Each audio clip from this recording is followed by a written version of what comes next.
محرمہ vlog کے سامعین اور ناظرین کو دل کی گہرائیوں پر سے سلام۔ کہا جاتا ہے کہ نمرود کی ایک بیٹی تھی جس کا نام رحیمہ تھا، لیکن اسے رابع کے نام سے پکارا جاتا تھا۔ حضرت ابراہیم علیہ السلام کو جب نمرود نے آگ میں ڈالا تو نمرود کی بیٹی نے کہا، ابا جان، حضرت ابراہیم علیہ السلام کی آگ میں جو حالت ہے میں اسے دیکھنا چاہتی ہوں۔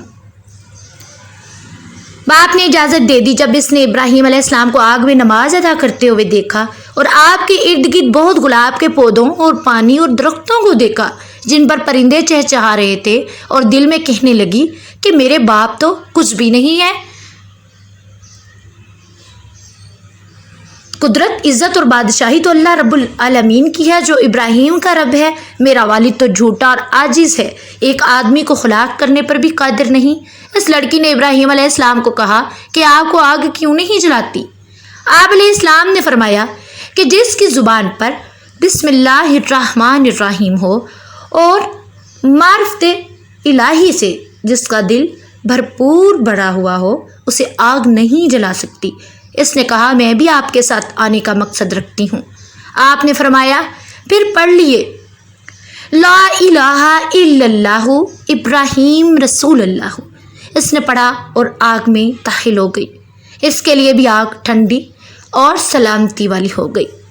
پھر جب آگ سے باہر نکل کر اپنے باپ نمرود کے پاس آئیں تو اپنے باپ کو دین ابراہیمی کی طرف آنے کی دعوت دی۔ کہا کہ اے میرے باپ، تو کب تک جھوٹے دعوے کرتا رہے گا؟ کیونکہ خدائی اور قدرت و اطاعت تو اس خدا کے لیے ہے جس نے ابراہیم کو آگ میں بھی جلنے نہیں دیا، آگ میں گلاب کے پھول، سبزہ باغات اور بہتر دریا پیدا کر کے دیے۔ بادشاہت تو اس کی ہے، تو ایک آدمی کو نقصان بھی نہیں دے سکا۔ مگر نمرود نے کہا، اگر تو نے دین ابراہیمی کو نہ چھوڑا تو سخت ترین عذاب دیا جائے گا۔ چنانچہ حضرت جبرائیل علیہ السلام کو حکم دیا گیا کہ نمرود کی لڑکی کو حضرت ابراہیم علیہ السلام کے پاس پہنچا دیا جائے۔ پھر حضرت ابراہیم علیہ السلام نے اس کا نکاح اپنے ایک بیٹے سے کیا جس سے بعد میں اللہ تعالیٰ نے 20 انبیاء کرام پیدا فرمائے۔ میری ویڈیو پسند آئی تو لائک کیجیے گا، میرے چینل کو سبسکرائب کیجیے گا۔ اللہ حافظ۔